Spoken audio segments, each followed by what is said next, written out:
the way that we view addiction in the United States is so grossly wrong, and it is so deeply misunderstood, and it's considered to be like a moral and ethical failing on the part of the addict, that like they just don't have the grit, when in truth addiction is a very biophysiological thing.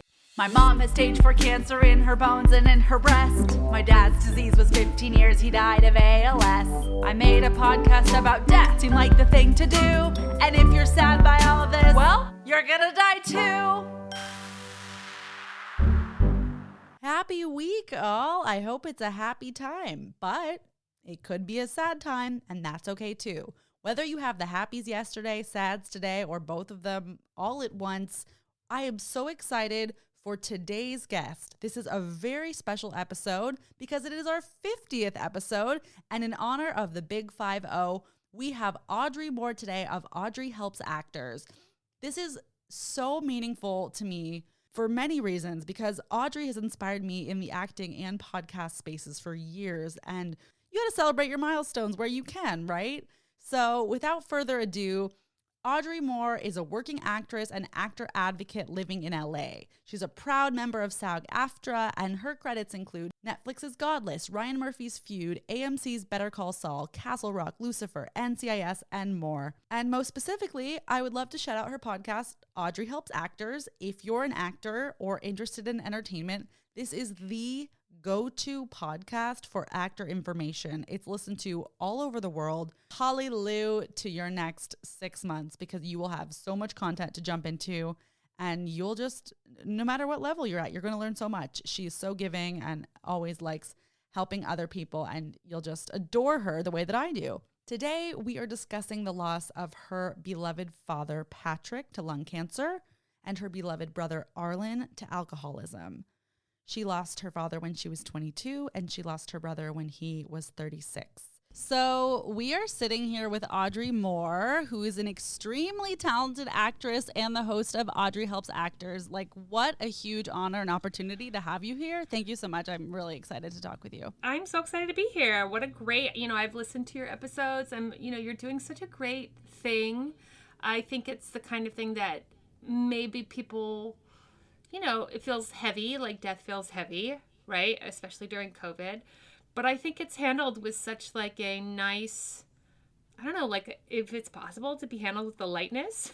Like it feels like it's handled with like a casual lightness, which I think is really great. I think that's really, I love it. Thank you. Appreciate it. And it's been a fascinating journey that it is specific. Love when people like you are so talented as well as giving with your information. Obviously, with your podcast, you've been wildly successful in connecting others and sharing more about your journey. So if anyone's living under a rock, Audrey Helps Actors is the first podcast you should check out. So to go back to your childhood for a moment, today we're honoring your father and your brother. Do you mind sharing a little bit about your childhood experience, who you grew up with in the home, where you lived, and what that was like? Sure. I was born and raised in Albuquerque, New Mexico. My father and mother divorced when I was about 5 years old. And I actually, every Friday, would switch. So on Fridays, I would go to my mom's house. And the next Friday, I would go to my dad's house. And the next Friday, I'd go to my mom's house. My brother and I would go together. My mom met my stepdad shortly after I was 5. My dad met my stepmom shortly after I was 5, and my dad was remarried to my stepmother till I was about 10, and didn't really ever see her again. And then my mom and stepfather are still together. They got married when I was 10, and I have a half brother who's still currently living in New Mexico, and I have a half sister who's also still currently living in New Mexico. My father passed of terminal lung cancer when I was 22. And my brother drank himself to death when he was 36. Thank you for sharing that. And I appreciate having a little bit of context for listeners about your past experiences. And one question that I like to start these interviews off, your goldfish moment. And the goldfish moment might be the first time you thought about or conceptualized death in some way. And for some people, that was a goldfish. Goldfish moment. Did your goldfish die? Goldfish moment. Did it make you cry? Yeah, no, honestly, when listening to your podcast, found it really interesting. I don't have a goldfish moment. I remember being freaked out about death from like a really early age. I don't remember realizing like, oh, and then death. I just remember like if my mom would go to like the mall or something and she would say like, I'll be back in an hour, and then she'd be back like in several hours, I'd just like start sobbing hysterically and be like, she's dead. Like never been known for my subtlety. And I just don't have a real moment where I'm like, oh, that's death. I feel like for whatever reason, death was something I was very well aware of. Thank you for sharing that. And I think that's, probably relatable to a lot of people who might not have had that one moment specifically. So thank you for your honesty. And because you've specifically had the experience of losing both a parent and a sibling, I just want to right off the bat address the differences in those grief experiences, and wondering if you could share a little bit what it was like losing your dad at such a young age compared to what it was like losing your brother. Yeah, I think there's so many differences in various ways. One of the things is that losing my dad, we were so close. We had the same birthday. Wow. Yeah. And, we just, I was definitely a daddy's girl. And I was his caretaker. I know you are a caretaker. I was a caretaker to my father, and moved back home, graduated college, moved back home in August, and he died in October. So it was pretty quick. And I remember feeling really grateful as an actor that I had like the emotional capacity for it. The reason I had to move home, even though my brother was older than me, was because my brother was very clearly emotionally not able to sort of show up to the party. And it was clear that my dad was he was terminally ill and was not well. And that he was sort of, my dad was just like a 6'6", like 300-pound, like giant. And like in New Mexico, like this just giant. And he wasn't a guy who was like, I need help. That wasn't like his deal. And it was clear to me that he lived alone. My parents were divorced. He divorced my stepmother, years and years had gone by. And my brother just wasn't showing up to the party. And I don't begrudge my brother that at all. I don't have any feelings of anger or resentment, and really, quite honestly, never really did. I just understood that was just the way that it was. So I moved home because my brother couldn't show up to the party, and I took care of my dad, and I helped him to die. And that was very strange. There were some good things about it, and also in the sense that like my mother had lost her father to lung cancer when she was 22. So it's so crazy. I have so many family cycles we'll just get into. But that was also really good because my mom and my mom's mom, my grandmother, my maternal grandmother, were able to like kind of be there for me and talk me through it in a way that they wouldn't have been able to if they didn't like literally live exactly through that. So, in deciding to move home and take care of my dad, I asked my mom, and she was like, well, if you wait until your dad is dead to like get the news that your dad is dead, then it's going to be like opening up a gashing wound. And if you do it before then, if you go home and you take care of him, then him dying is going to be like closing a book. And I was really grateful for that advice and wisdom. The death of cancer, for me, I think it's horrible, but for me, there's more surrender in it. There is this, when somebody has a terminal illness, and I know you could speak to this, there's I don't know, there's some sense of, I feel like, beauty in the present moment with them, that you sort of are given this gap of time to sort of know that time is precious. And so I was very grateful for that. And losing a father, I was very well aware when my dad was dying. I was like, God, the worst part about this is like, this isn't even the worst thing that's going to happen to me in my life. I was like, this is like really bad, but I'm 22 and I'm pretty sure this isn't as bad as it's going to get. And I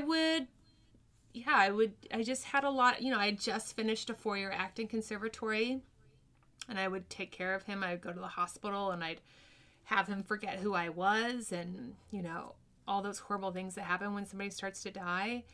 And then I just like come home and sob. Like I would sob, but vocally I was like, sob on voice. I was like, stop. Yeah, because I just like knew there was like a healthy way to like express my emotion, and it had to be out and not in and holding. So I said like do like my greatest Greek tragedy sob fest in the living room. And then it was weird because I had to like pack up my house, and that's something you don't do usually till you're like 68, right?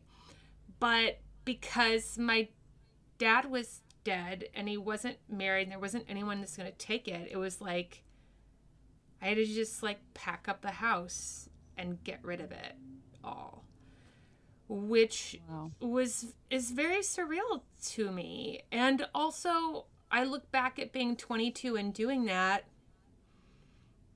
and it, I don't know, I feel like yeah, I was oddly very qualified and capable of that.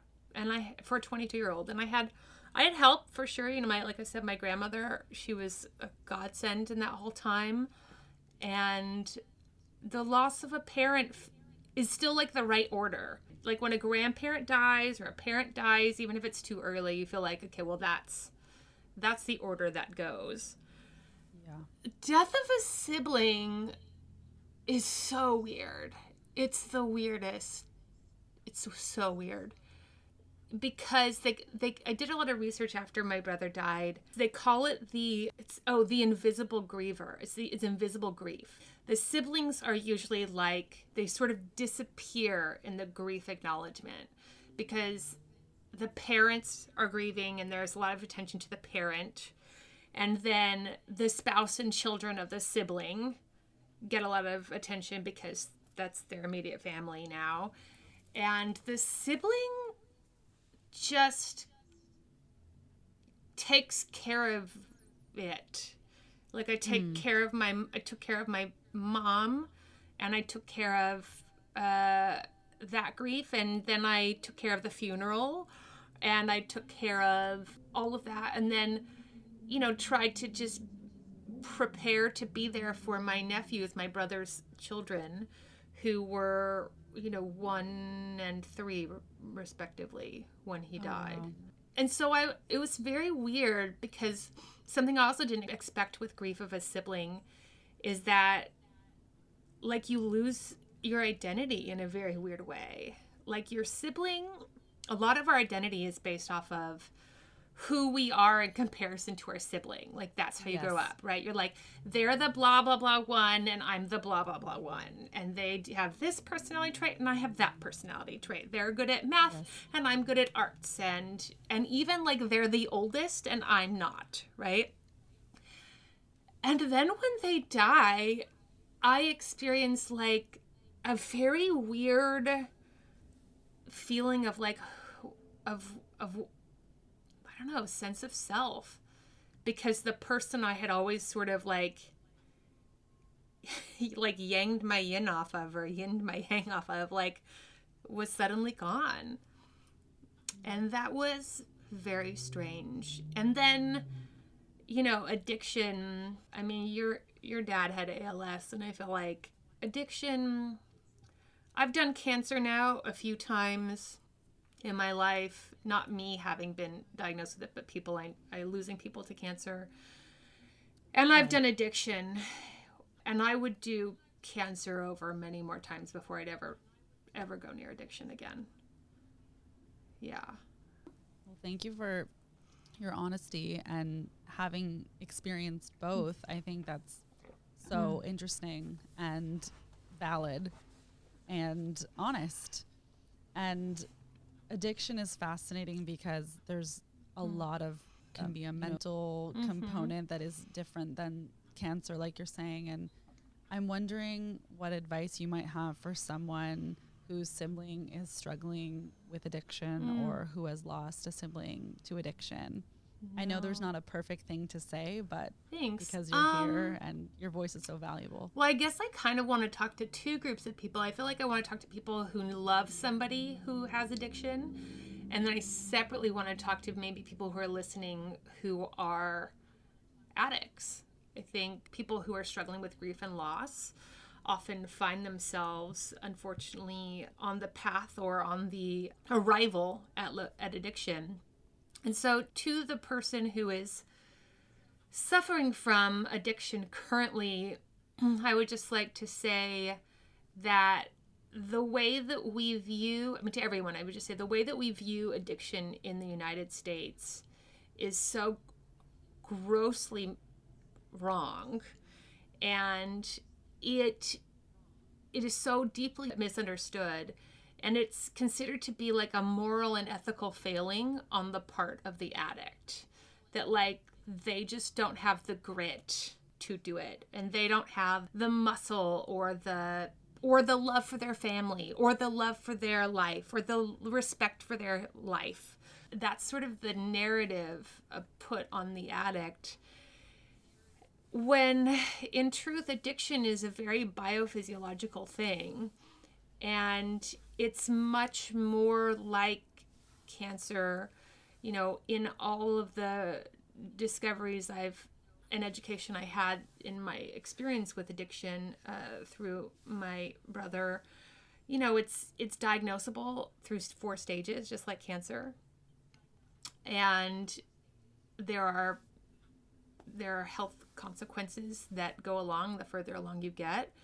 And it's not a thing that if somebody is struggling, it's not because they just can't get it together. It's more like, it really is like you're sick. And unfortunately, because we treat addiction more like we don't even treat it like a mental health issue. We just treat it like a willpower problem. We treat it like a just can't get your shit together problem. And it's really too bad, because an important component to addiction is shame. And the narrative that we have around it really continues to perpetuate that.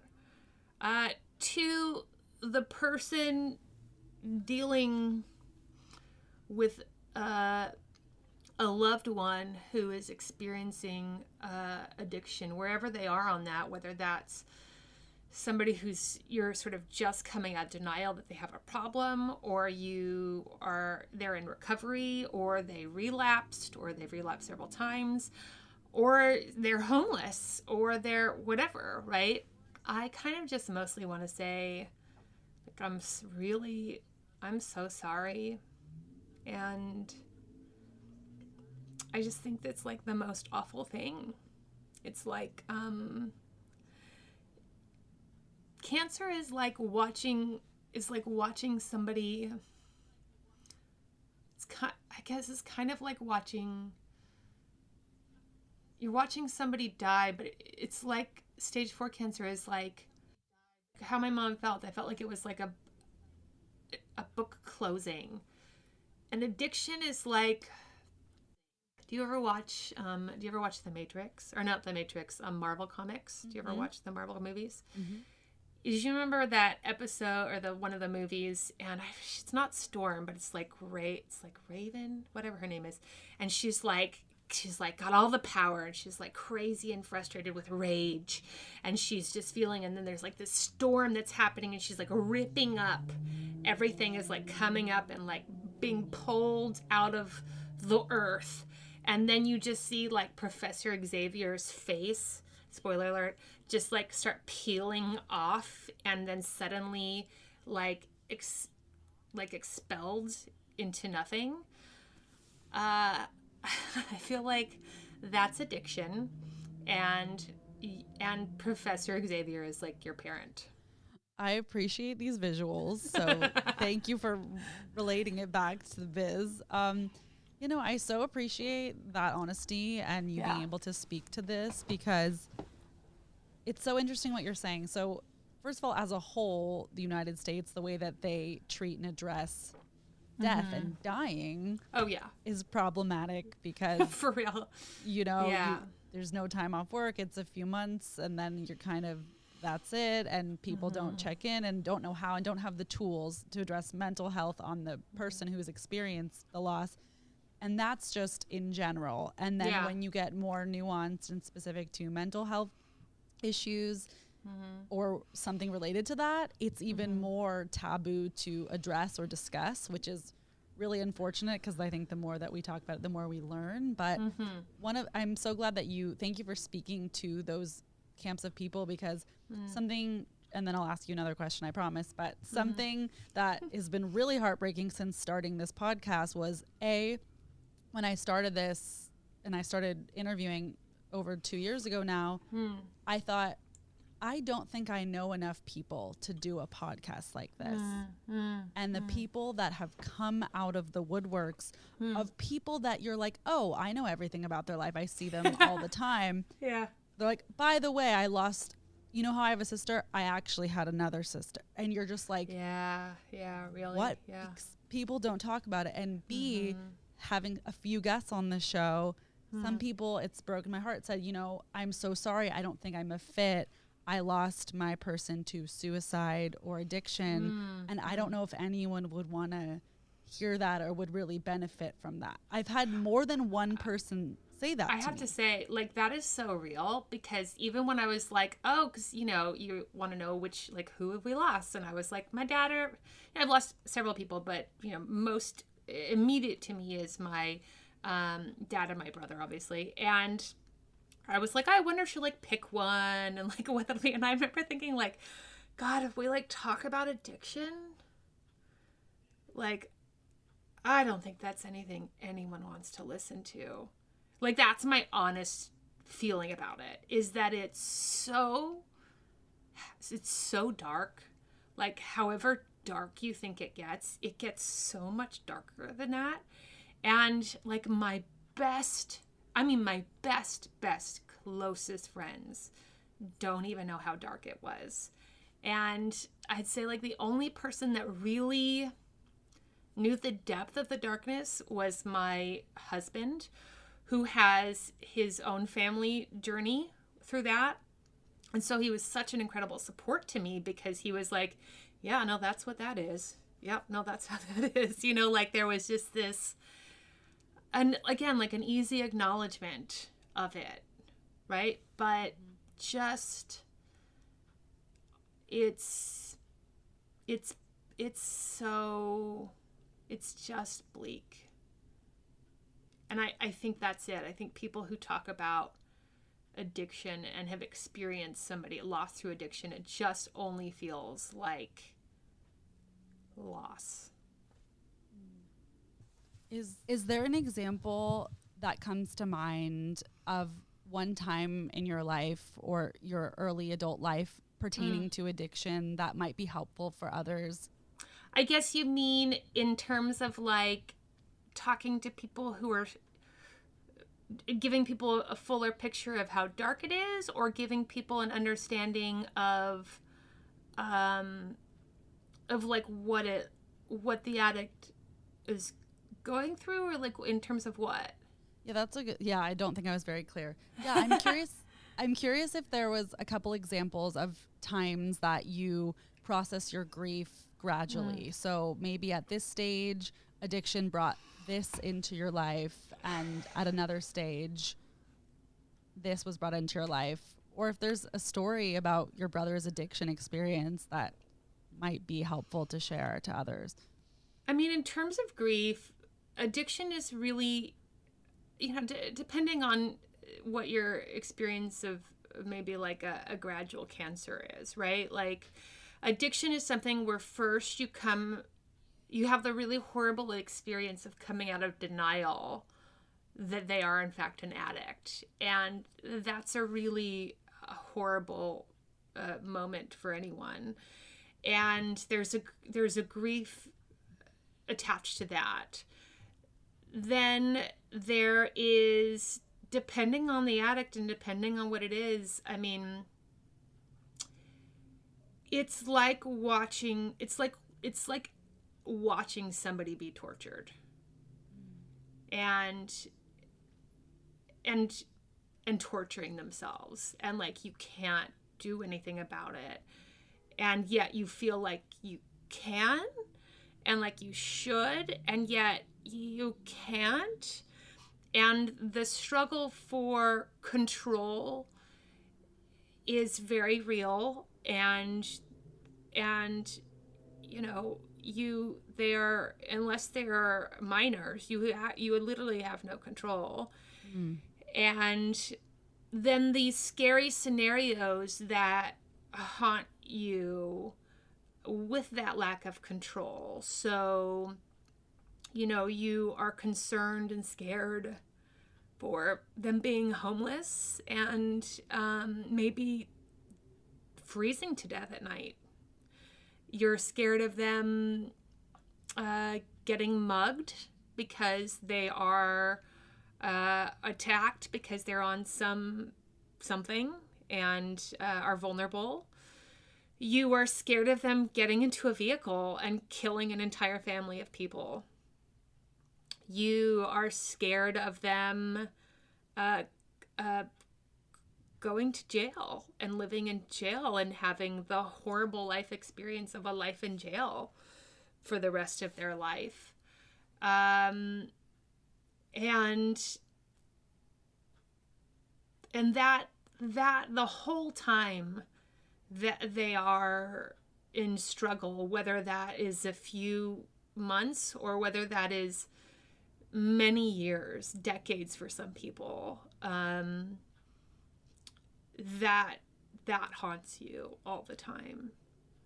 And you have to find ways to surrender and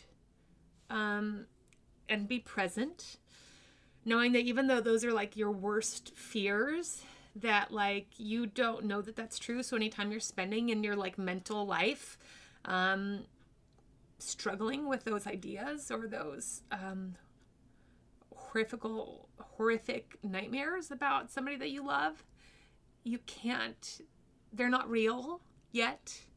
And so you're really just kind of torturing yourself, right? Sort of like when somebody has cancer and you worry about like if it's gonna, maybe the chemo's not gonna work or the surgery's not gonna work or whatever, right? You sort of are in fear of that, and you have to sort of just be like, we don't know.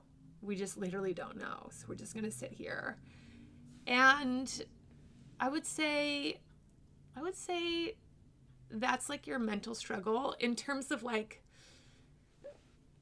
I think like one of the most shocking things about what my brother was going through was, like after he died, I remember asking my mom about his laptop. And I was like, I'd like to like save some of his stuff for his sons and like get some, I don't know, anything together out of the laptop. And my mom was like, no, we couldn't save the laptop. And I was like, why not? And she said, because it was infested with roaches.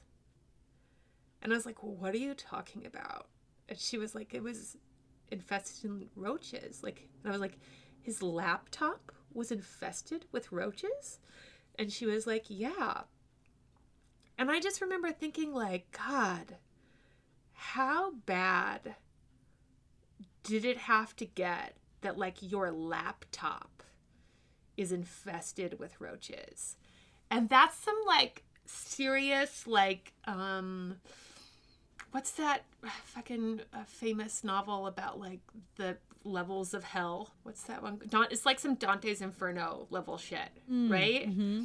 That to me felt like, yeah, just like of another dimension of horror.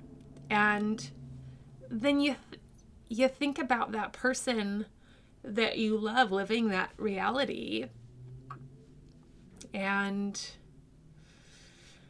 you know, that's just hard. That just sucks. Yeah. Thank you for sharing that. And sure.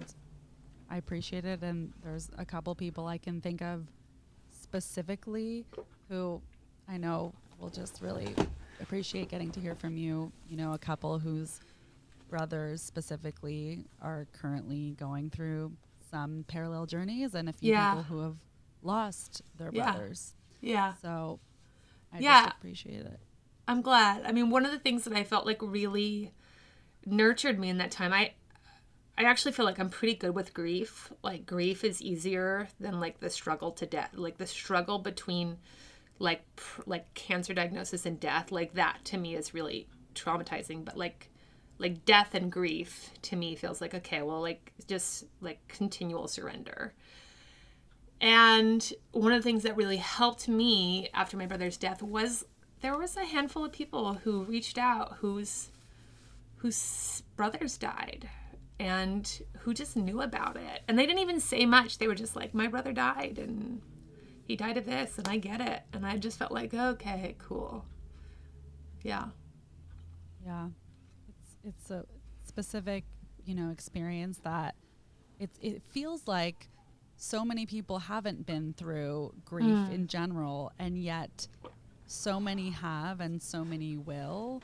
And it's just interesting that sometimes you just have no idea who those people are. But totally, I'm glad glad is not the right word, but I'm interested that you had a few people that you connected with in that way, for sure. Yeah. And I also resonate what you said about the journey in between, let's say, cancer and death versus grief and death. And that's part of the reason I'm so fascinated by grief journeys in general, was because, you know, my dad died at 19, but his first symptoms were when I was 4, and when I was 8, both of my parents had breast cancer and ALS. And just understanding that they were on those journeys to death at that age really piqued a curiosity that clearly I still have, because here we are.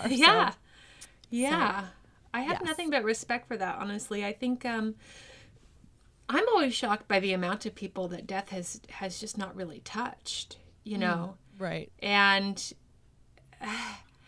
then you know, and happy for them, truly, like, oh God, I'm so happy for you, right? And I just hope we continue our grief literacy as a nation and as a culture, for sure. Me too. Absolutely. Yeah. Do you ever look at people who have not been affected by grief nearly as much as you, let's say, or even at all, and kind of just think, I don't want to say I have judgments or speak from my experience, but sometimes I look at it, I'm just like, we have very different experiences. Like my friends that like lose their first grandma in their mid-30s versus like all my grandparents died in high school or before, and then that was nothing to do with my actual issues, which was much bigger, with like my dad. And if you have also lost a sibling, quick shout out to the Modern Loss 2021 Sibling Day Gift Swap. This is a really unique and incredible opportunity to meet other people who have lost siblings. What happens is you fill out a quick Google form online, you're matched with someone else who has lost a sibling in a potentially similar way to the way that you lost your own, and you guys send each other gifts. It's so fun, making a sad thing fun, right? I have done their Fatherless Father's Day gift swap, so you can learn more information about that. They do this for Fatherless Father's Day, Motherless Mother's Day, a holiday gift swap on any kind of loss that you've experienced. That could be for you. And this one specifically coming up is the Sibling Day gift swap You can check out modernloss.com for more information. And I also put the link in my bio for Dying of Laughter podcast. You can swipe up and fill out that form. It's coming up.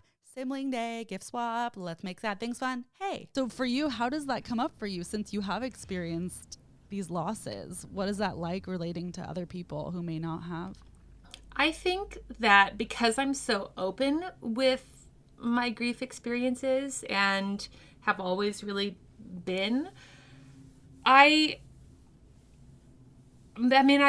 just always the first person people call, you know, and have been since I was 22 and lost my dad. And I just try to just hold space, honestly.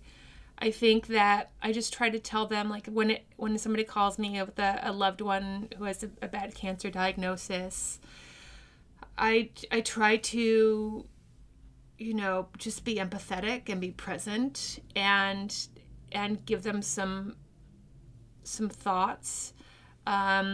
Sometimes I don't, you know, if it's not like somebody I know, but somebody I know somebody knows, you know, like I had somebody that I care about very much who had somebody they care about very much who was diagnosed with a particular kind of cancer, and they had just found out on the car ride to seeing me. And my initial response was not great. They were like, yeah, I mean, blah, blah, blah kind of cancer. And I, without missing a beat, I was like, oh, he's dead. And they were like, what? And I was like, oh, I mean, God. That's the one that's, and they were like, and it just came out so fast because that's what I knew about that cancer. And that I had to just profusely apologize for a few more days just because I realized, like, I'm like so advanced on the cancer train. Like I know about so many of the different kinds and what stages mean and what is what, that like, I was just like, oh, that one.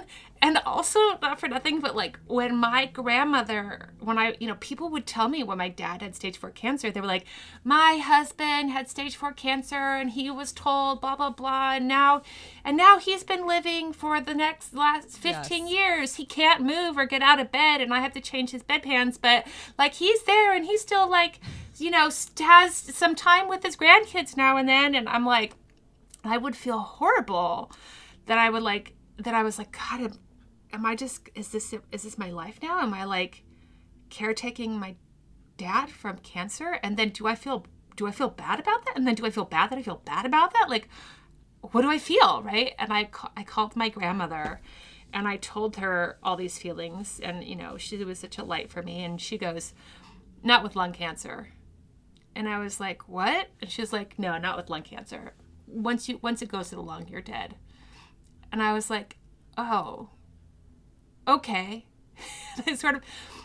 I was just like, okay. And she knew about that. And, you know, there's a lot of advancements that have changed since then, but like that was true at that time. And I felt a sense of, I don't know, at least knowing what game I was playing, if that makes sense. Like, oh, so it's that game? Okay.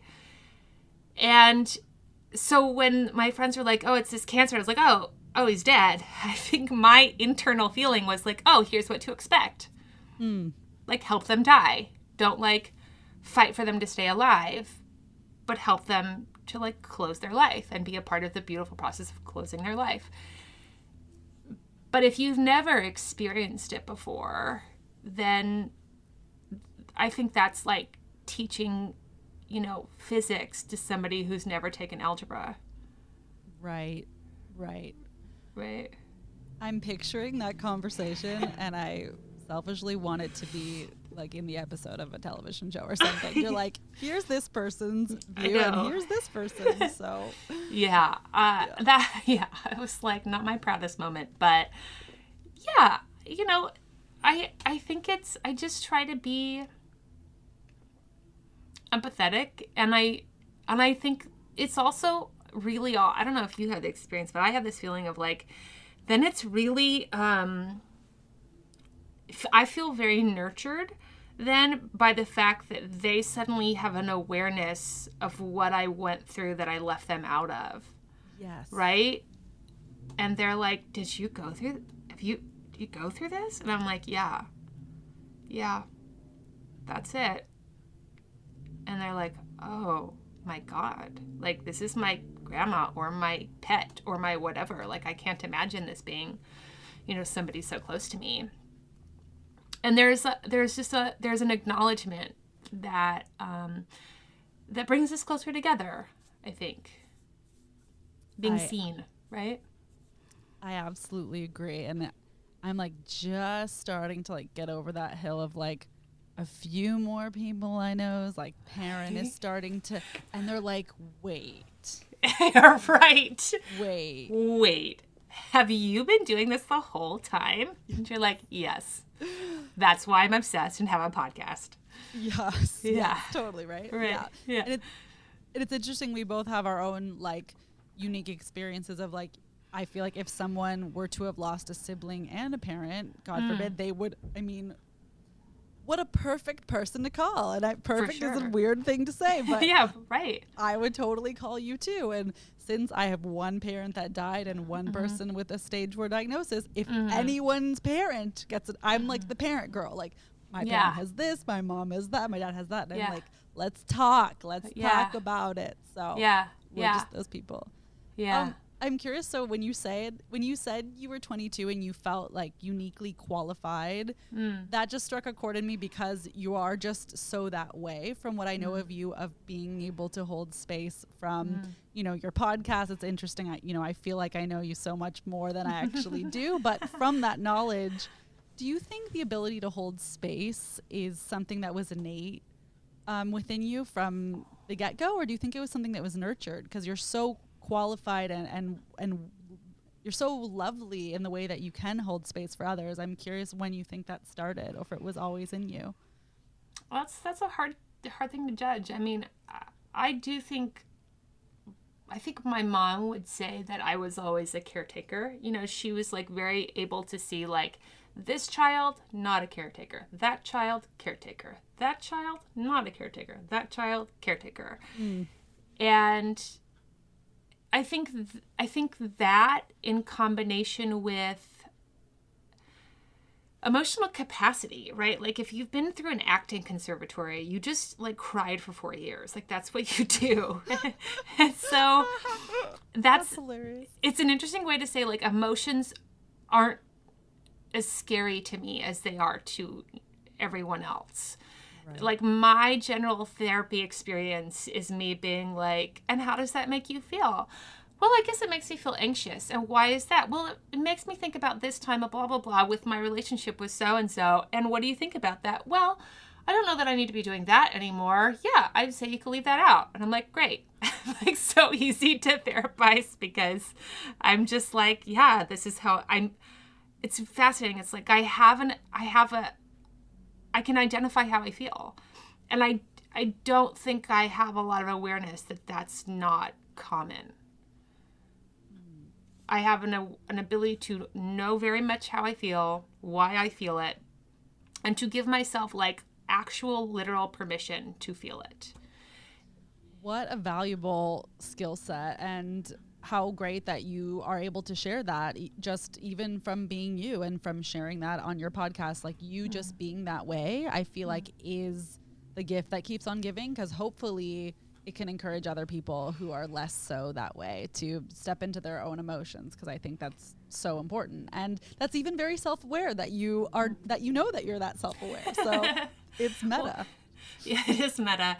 It's one of these things that I do feel like whether a person is sick or whether a person is in grief,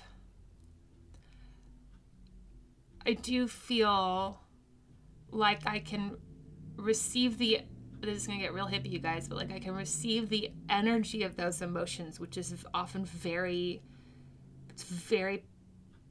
potent. And I don't feel, I don't know, I feel like I can absorb it and then let it go. I don't feel like it's too much for me, and I don't feel like it's mine either.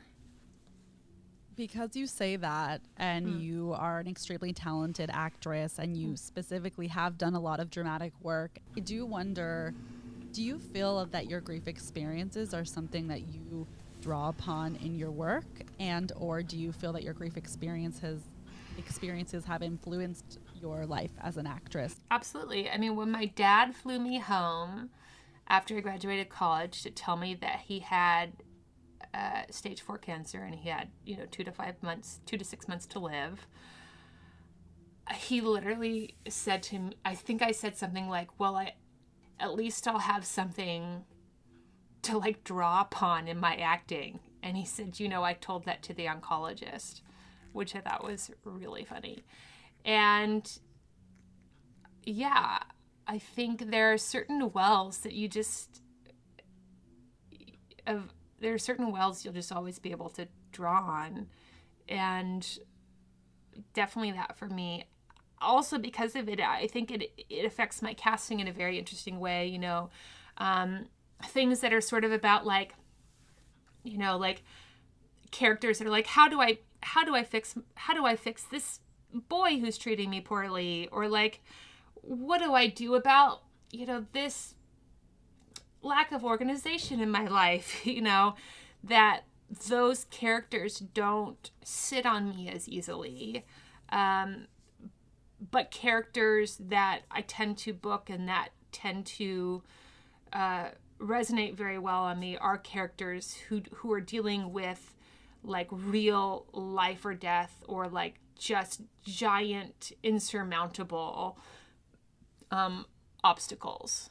That it's like them versus this impenetrable force. And that and my husband says it's because he's like, it's just because you read capable. Like your energy is just like, you'll figure it out. And so it needs something that's like unfigure-outable for you to really have that dramatic tension. That makes so much sense. So that's my acting.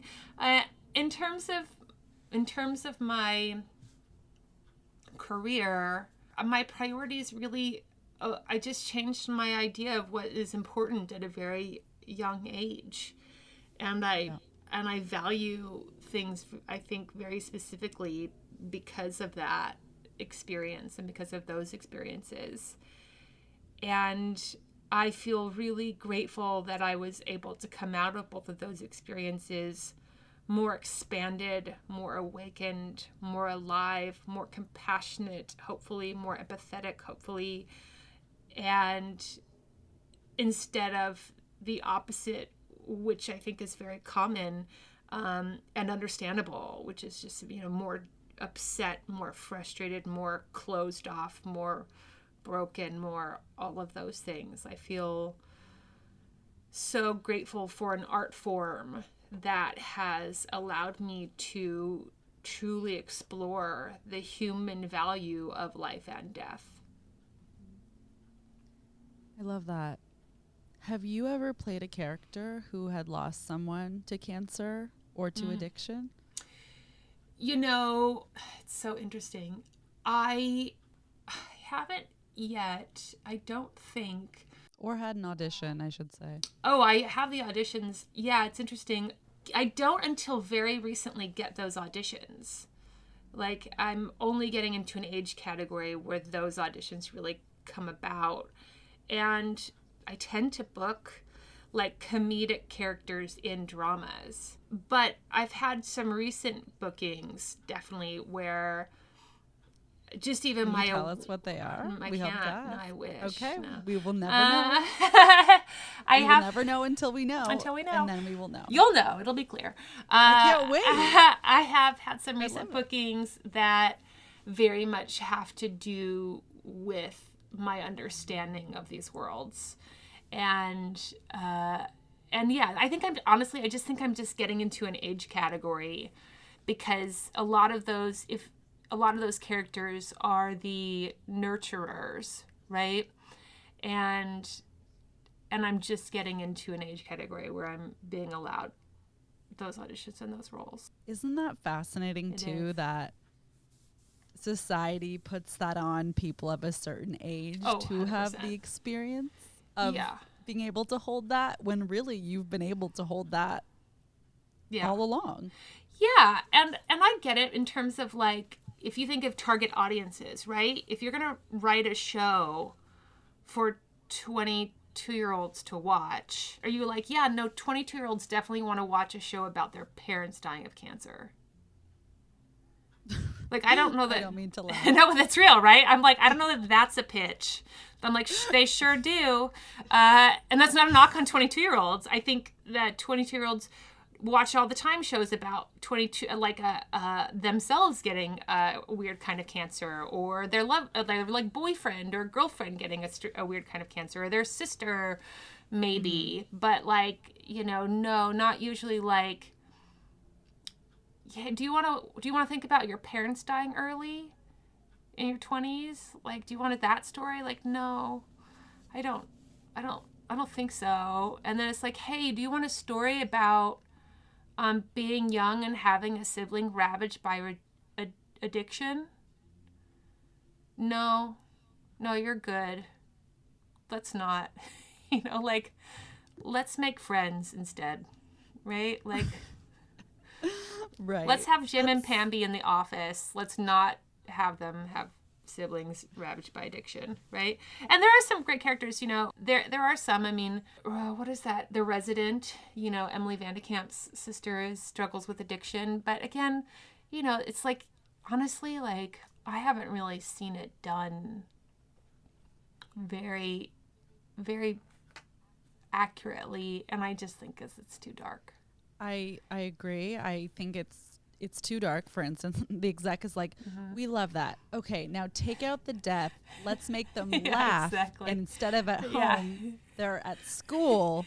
Yeah, and totally. they're not that age, Totally. and it didn't happen. Yeah. Like, yeah, that's exactly. like How about that? what it ends up being. Yeah. But That's exactly right. I think it's too dark, but also I think to really depict the accuracy of the experience spans time. And not everyone gets time, like years.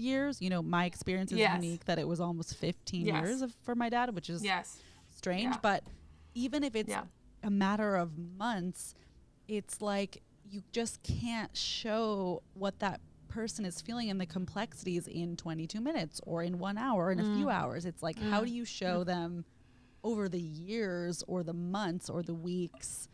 And the story has to move along in episodic. They can't really go there. So yeah. And also like dramatic tension, like where's the conflict in it, right? Like it just is sort of like, it just sort of hangs heavy forever. Right?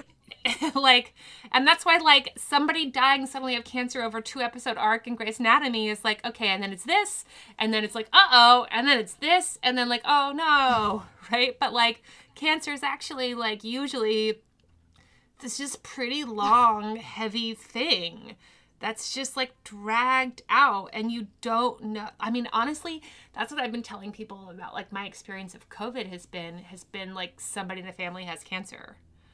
It's like somebody in the family has cancer. And when somebody in the family has cancer, everyone's upset. Like everyone's just upset. You're emotional and you don't know, are they going to go into remission? Are they going to be okay? Are they not going to be okay? And you have all these like dates. They're like, well, we're going to do this treatment. And then on this date, we'll know more. And if that treatment doesn't go well, then on this further date, we'll try this and we'll know more. And so you have like these like check marks ahead, and you don't know, is it gonna go good, or are we gonna be here for 1.5 years? You like don't know. And or you're gonna be here for 4 years, you're gonna be here for 15 years, like you don't know. And meanwhile, everything you knew to be normal about your life is just completely changed now and forever, and this will always be something that like you have gone through. And just sort of treating everyone at the grocery store and treating everyone around like, oh, you just had somebody diagnosed with cancer. Yeah. No, I know. Like, you're upset.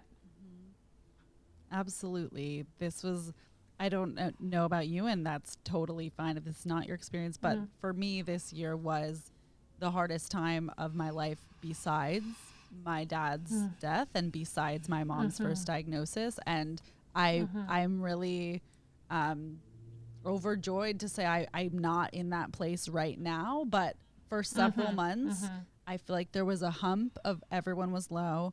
And then after like 5, 6, I had a lot of people be like, okay, we went through, and I couldn't snap it. I was still really, really upset. And, you know, it comes with identity loss and being so immersed in what we do is just so my identity. But now we've come out, and I'm happy there's some production and also just the therapy and stuff I've done. But it was really, really rough. And you said you had some successes, so that might not be your experience, but I'm curious what this year has taught you as an actor and what advice you might have for those who perhaps are still really struggling with COVID-19.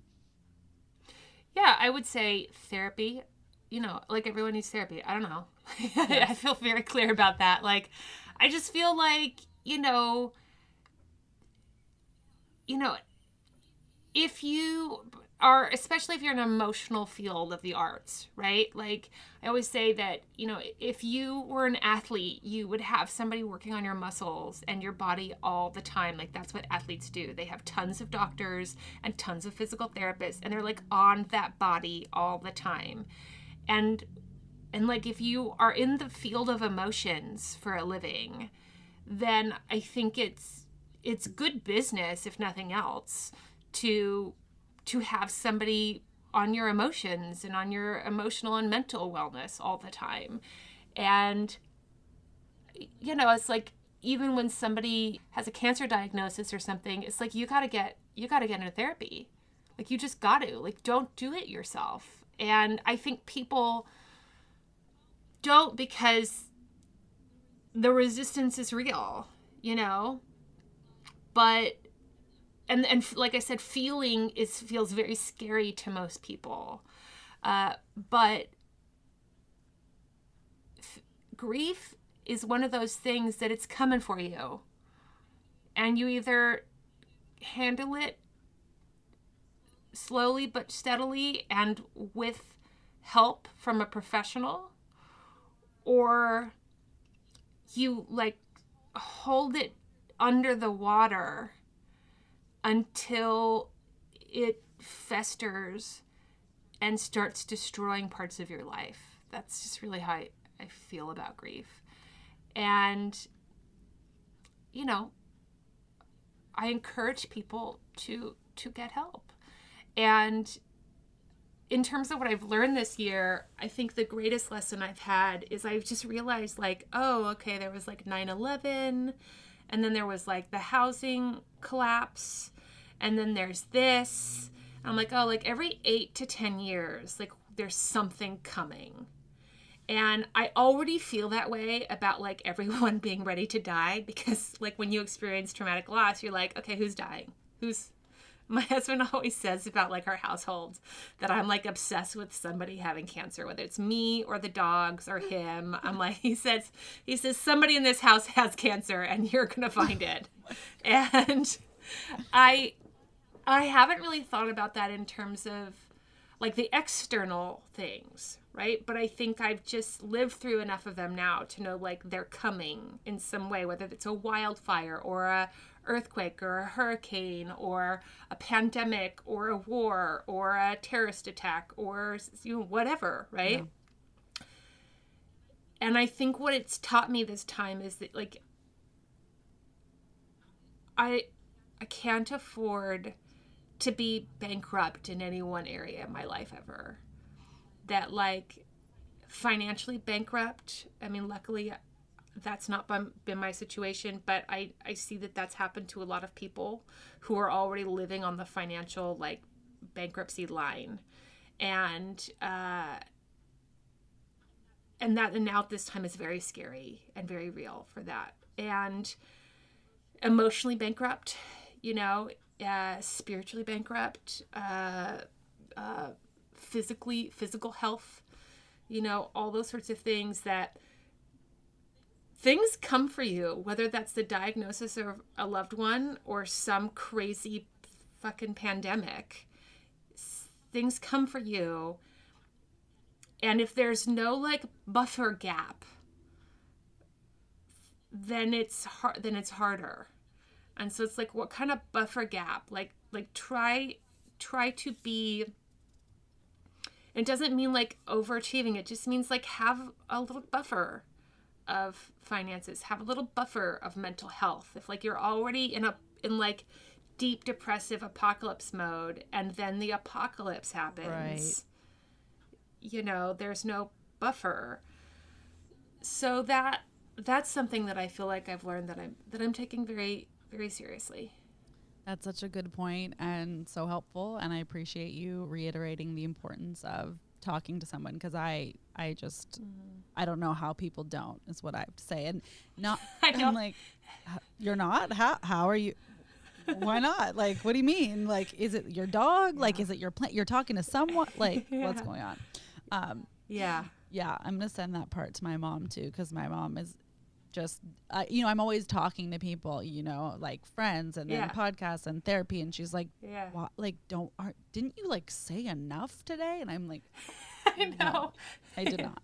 Never. I talk a lot, you guys. Yes, you do too. So, and I did want to address, so speaking of talking a lot, you have a wildly successful and fabulous podcast, which has so many resources and stories to share for actors. I'm curious for podcast buffs out there, if you have any nuggets of wisdom on the beginning journeys of your podcast, something that you learned. And I also was curious how your podcast has impacted your life in a positive way, if you're open to sharing. Sure. I would say in terms of the learning curve of a podcast, which I love listening to you talk about it too, because I'm like, yeah, she gets it. But I've always felt like you get it. I'm like, yeah, you get it. It's just a lot of work. It's just way more work than you think it's going to be. And then this interesting thing happens where if it's successful, then you want to encourage that success, which means more work. And, you know, like I didn't think that the podcast would be what it is. Really? Oh no. I was like, I literally just like texted it to some friends. I think we did one round of like Google advertising once for like $15, and that's what I did. And so I did it kind of to like soothe some of my neuroses around my time, you know, between auditions, and also had a real point of view about getting real information out there. But I would say having a strong intention of what you are trying to do with your podcast is really great and successful. And then just knowing like however much time and energy you think it's going to take, multiply that at least by 4. Yeah. and it's that. And that if it gets successful, it will become more so.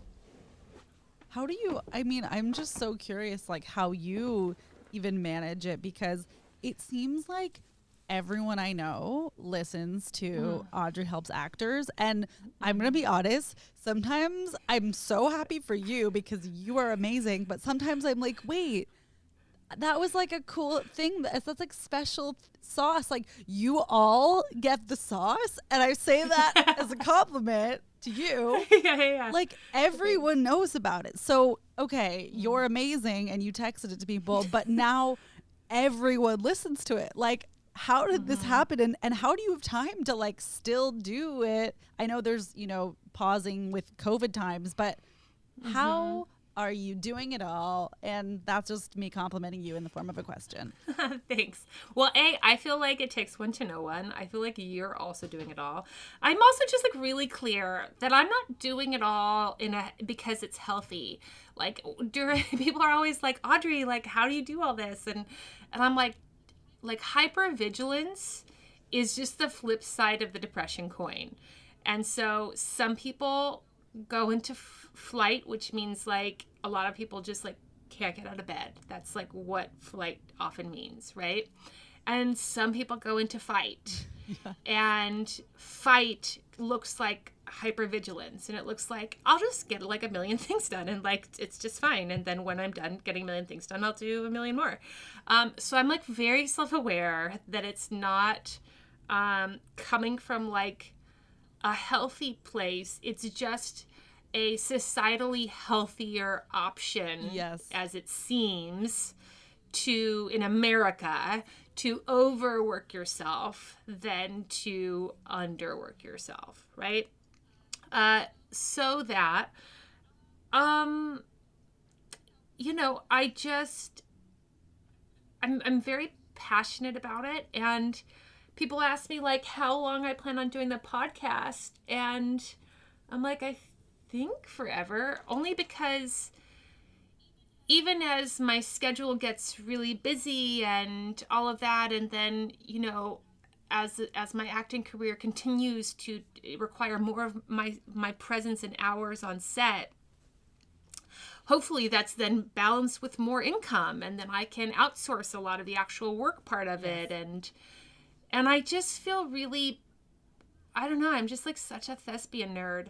I just really feel passionate about the actor and the artist in general, and some transparency and some passion and some communication and some camaraderie. And I think it's important.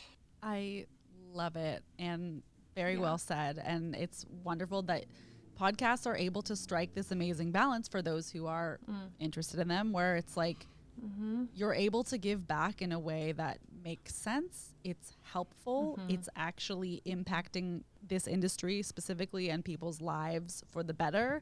And I love that it took away that one-on-one, right? Like you don't have time to talk to thousands of people one-on-one, but now thousands of people can access this and I feel the closest that you can get to one-on-one is listening to a podcast. You really do learn more about a person and their perspective than even watching a video they did or reading an article that they wrote, Yeah, I think so. I also feel like in terms of how it's helped my life, I think that, it's definitely had really positive impact on my career, which is wonderful. And in just my life, like I have been able to meet so many incredible creatives. I mean, meeting people like you, meeting people that I feel like, yeah. See, because like that's the thing about you, Chelsea, is like you don't see you as I see you yet, because like you still feel like you're little Chelsea, and so you can't like have the perspective on you that I feel I do. And I see what you are, and I see what you're creating, and I see what you're growing. And I know how momentum works. And that to me feels like I'm on like some ground floors with some really amazing people who they are and what they're going to continue to create and grow is just amazing. And that feels really awesome. Oh, that's beautiful. And I know we're almost at time, so I'll just ask one or two more things briefly, and then let you go. I like to, honor your time as much as possible. So, but thank you for saying that. And I'm so glad you've seen those positive effects in your life. And thank you for saying that about me. You didn't need to. And, we've talked before, but just about it's painful to know that your resume doesn't match, not to go down this road really, but just to know your resume doesn't match like the amount of energy that is put in theatrically and emotionally. I've finally gotten to a place where I do know that it will, and there's a lot of growing pains every day and week where it's just not, it's just not quite. And see, that's so fascinating to me, because me looking at you, I think your resume is awesome. And I think you just don't see it as it is. And I feel like not only should people bet on you, but I think they are. You just can't see it yet. Oh my God. And in like 10 years you will. Okay. Thank you. That's so nice. And yeah, wow. Okay. Thank you. I'm like awkwardly crying and like shooketh. Even I'm supposed to be the host. If anyone sees me. They can't see me, but I'm totally crying. Okay, thank you. I know that was interesting. There's so much more that we could talk about in like career world, but I'm like, maybe in like a year when you're not sick of me, there could be a part 2 episode about more career stuff. Deal. So is there one resource that has impacted your grief in some way, perhaps a film, book, or podcast, or something that helped you cope either at the time of loss or later in your life? For people dealing with addiction, I would say, you have to be in something like Al-Anon. You just have to be. Addiction is one of these really fascinating worlds where people, because our literacy on it is so bad, you feel very isolated, and you feel very embarrassed, and you feel in a lot of shame as somebody who has an addict in your immediate life. And going to Al-Anon and hearing people who I thought were so incredible be so hard on themselves allowed me to be less hard on myself. And when I would have things like my brother would wake up in the hospital with like a 0.5 blood alcohol level, and I would say that to like an Al-Anon group, they were like, ugh. And just the amount of empathy and compassion and care was so valuable to me. And also I did couple that with therapy, which is, again, invaluable. But also just, it was because, I would have people in my life, well-meaning people, who would say to me things like, but can't you stop him? And I would be like, no. And they would be like, but you, Audrey, you can't stop him. And I understood that because they were like, you're Audrey. Like, you can do anything. And like, you can't stop him. And I would be like, no. And having a medical group, and also, which I had in therapy and in even, therapists who specifically know and specialize in addiction, codependency, family histories, things like that, right? And then Al-Anon, having them, I never felt this feeling of like, it was on me to save somebody. And it's because there was an awareness of like a group setting awareness of what was really going on. That is kind of weirdly like why I'm passionate about actors and transparency is like, people who aren't actors don't understand like what the money actually is and what the lifestyle actually is and what any of the heartbreak or an excitement and high highs and low lows actually is. And that's why when you talk to other like actors in it, it's so lovely because you feel less isolated and less shame and less anxiety because you just feel like, oh, okay, like this is it. This is the life. If you are dealing with addiction in your life through a loved one, Al-Anon for sure, and also therapy. Beautiful. Thank you for recommending that resource. I've heard, such lovely things. Lovely, again, it's not the right word, but I hope that can inspire someone to take that extra step, because sometimes I think people feel like they are failing in some way if they can't hold it, and it's so not the case. It couldn't be farther from the case. Couldn't be farther from the case. And also, I will say this is whether if you are an addict or if you know somebody who is an addict, watch Addiction on HBO. It's a documentary series, and they go through the ways that addiction is handled in other countries versus what's happening here. Wow. And there's also an Atlantic article that talks about the success rates of various addiction methods and talks about how we handle it in the United States. So if you Google Atlantic article and either addiction or alcoholism or one of the two, I think alcoholism is specific for that article, it's really interesting, and I hope will bring you some clarity and hopefully some relief. Beautiful.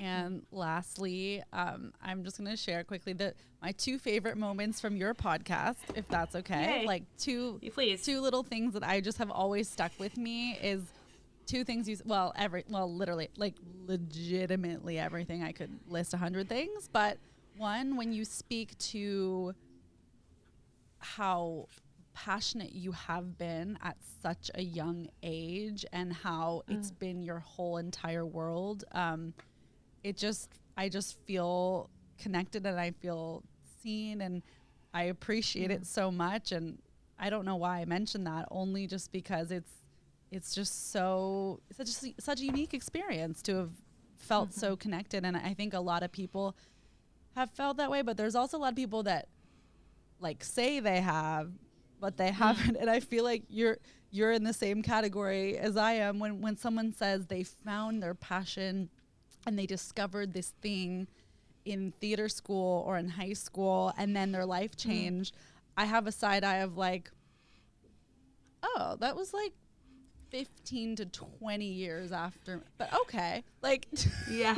So I love when you say you're like, when I was, 2 and 4 and just like, exactly. I just out the gate. I appreciate it. I'm like, I believe you. Like you are the OG artist at heart. And also when you said something about some of you really need to get your materials together and you need to pay for this and you need to get your money in order and you need to book that job. You need to figure it out. And some of you just need to go home and just take a bath and just like stop. And I felt so seen. I was like, great. I can relax now because I am so the bath girl. I'm like, yes, I do need You to and I need a bath. Yes. You and I need to drink a CBD soda. We need to take a bath. We need to take a nap. We probably will cry. And then we need to go to sleep. And it's okay. It's actually going to be okay. And the appointment will still come in your inbox in a few days. It's still going to calm come the hell down. Yeah, exactly. I mean, not yours is like already in the box. You have like 3 in the inbox right now. So different situation. No, but I always feel that way too. Just so you know, no matter how far up you get, you're always like, Nana, so here's it. Like I had an actor on who I was so happy to have on, and he said that. He said, he's like in his 50s and he had a series and he had a friend who had a series and he like was on Instagram and his friend who's also in his 50s had the series and he was like, I want a series. Like, what am I doing? And he had to like remember that he's like a series regular on one of the greatest shows of all time. And he had to like stop and be like, wait. Wow. I have a show. I could so ask follow-ups about that, but I'm going to refrain from not. But that's helpful to know. Thank you so much for taking the time and opening up about these sensitive topics. It's so appreciated. Yeah. I really benefited from hearing this, and I'm sure you might get this a lot. Like, wow, like you've been through so much, and that can be a pet peeve for me. But I just also am echoing that you have, and the way that you talk about it is so, so helpful. So I appreciate it. What are you looking forward to for the rest of 2021 in regards to your career and your podcast, if you're open to sharing? Great. So you can find me on social media at Audrey Moore on Instagram and Moore, AudreyScoresMoore, and Audrey Helps Actors podcast on Instagram as well. That's my podcast handle. The podcast is available anywhere that you find your podcasts. And I am looking forward to in 2021. I have some exciting acting jobs that I am working on. And I'm just really excited about that. I also have a couple of mini seasons coming out in terms of the podcast. My first mini season, which will probably be airing by the time this airs, is about, it's called the Get Your Shit Together series. And it's about actors who just got it together to get it together and started seeing the results in terms of like bookings happening. And I wanted some inspiring stories about some people who couldn't get arrested and how they transformed whatever they needed to transform to working consistently. And I'm very proud of that. And then later we're going to have a self-tape made again And we have a series coming out where we're going to be talking to agents and casting directors and managers, commercial, theatrical, particularly about the self-tape process, because I don't think it's going to, I think it's like you're not going to put the toothpaste back in the tube. I think it's and it's now, and it's here to stay, and it's evolving, and I'm excited to sort of have more clarity on that from the industry side. And I'm excited about a successful vaccine, and I'm excited about a successful transition of power, and I am excited for us all to see each other again. I'm like excited. I'm such a social person. I'm like excited to go hang out with people and to just, you know, see my friends' kids, because they're all quite young. And yeah, I think that'll be, you know, I will process as I can, but I'm very much looking forward to all of that happening. Very well said. I could not agree more. And cheers to positive changes throughout this year and beyond. I so appreciate it. And you're just fantastic. And also, you're just like secretly throwing it, like you're about to be like what? You're about to be famous. You're like, yeah, I have all these shows. Like, okay, am I ever going to talk to you again? You're about to be like famous in one day. Can't wait. Not true. True, not true. Okay, I guess that's it. Yeah, so Yay! Okay, here, let me hit stop.